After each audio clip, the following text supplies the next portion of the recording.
Fala pessoal, nesse vídeo aqui eu vou resolver mais uma questão aí de função quadrática, onde essa questão quer que você encontre se existirem os zeros dessa função aqui que foi dada, certo?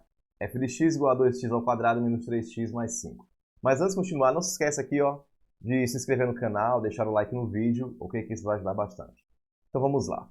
Então para você poder encontrar o zero de qualquer função quadrática, o que você vai fazer? Você vai pegar a função que foi dada, no caso aqui, e vai igualar essa função a zero, certo? Porque o objetivo disso aí é você encontrar o valor de x. Então, quando você encontrar o valor de x, ok? Então, você está encontrando o zero dessa função, que é o valor que vai zerar essa função aqui, ok? Então, vamos lá. No caso, um detalhe aqui é que fala se existirem. Pode acontecer de não existir o zero dessa função, ou seja, acontecer de não existir o x, né? X tem algum valor na função dada. Então, vamos pegar essa função e vamos igualar a zero. Onde nós vamos ter o seguinte: 2x ao quadrado menos 3x mais 5 igual a zero. Então, nós vamos identificar... o que nós temos aqui agora? Nós temos agora uma equação do segundo grau. E para você poder resolver essa equação do segundo grau aqui, é só você utilizar a famosa fórmula de Bhaskara. Você vai ter aqui, ó, vamos colocar os valores aqui, ó, o valor de A. Quem é o valor de A? O valor de A é sempre o número que está junto do x ao quadrado. Que no caso está multiplicando o x ao quadrado. Que aqui é o 2. 2 positivo. Então o valor de A é igual a 2. O valor de B é o número que está sempre junto do x, que no caso aqui, ó, você tem que pegar o sinal aqui que está na frente dele. No caso é menos 3, o valor de B. E o valor de C é o número que está sem x nenhum, que está isolado. Quando você observar a função quadrática. No caso aqui, 5 positivo. Então, a fórmula diz o quê? Diz que delta é igual a b ao quadrado menos 4 vezes a vezes c. Então, é só pegar os valores aqui de a, b e c, substituir e calcular.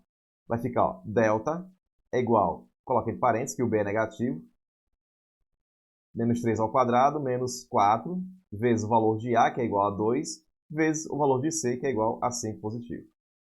Delta é igual, menos 3 ao quadrado é igual a 9. Aqui, ó, menos 4 vezes 2 positivo vezes 5 positivo. Você observa que só o 4 é negativo. E os outros dois números, né, que estão multiplicando ali, são positivos. Então, o resultado final aqui vai dar negativo. Agora, eu só multiplico os números. 4 vezes 2, 8. 8 vezes 5 é igual a 40. Logo, o valor de delta é igual a menos 31. Olha o que aconteceu aqui, ó. Nós encontramos que o valor de delta deu um número negativo, certo? Ou seja, um número que é menor do que zero. Toda vez que isso acontecer, toda vez que o valor de delta for um número negativo, o número menor que zero, isso implica o seguinte, que não vai existir zero da função. Então, não existe zero da função.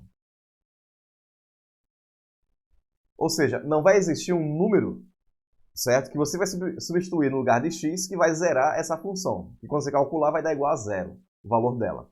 Então, não existe nenhum número, nesse caso aqui dessa função, certo? Não vai existir nenhum valor para x que vai zerar essa função. Ou seja, não existe zero da função, porque o delta ele é negativo. Mas o que significa isso? Significa o seguinte, que na próxima fórmula, né, na próxima etapa de você calcular essa fórmula, que você calcularia o valor de x, você vai precisar do valor da raiz quadrada de delta. Olha olha onde nós chegamos aqui, ó. Chegamos que a raiz quadrada de delta é igual a raiz quadrada de menos 31. Ou seja, no conjunto dos números reais, não existe raiz quadrada de número negativo. Por isso, que toda vez que o delta for negativo, que o delta for menor do que zero, não vai existir zero da função. Então, essa é a resposta. Determine se existir os zeros da função, ou seja, não existe zero da função. Por quê? Porque o delta é negativo. Não esquece disso. Valeu? Até o próximo vídeo.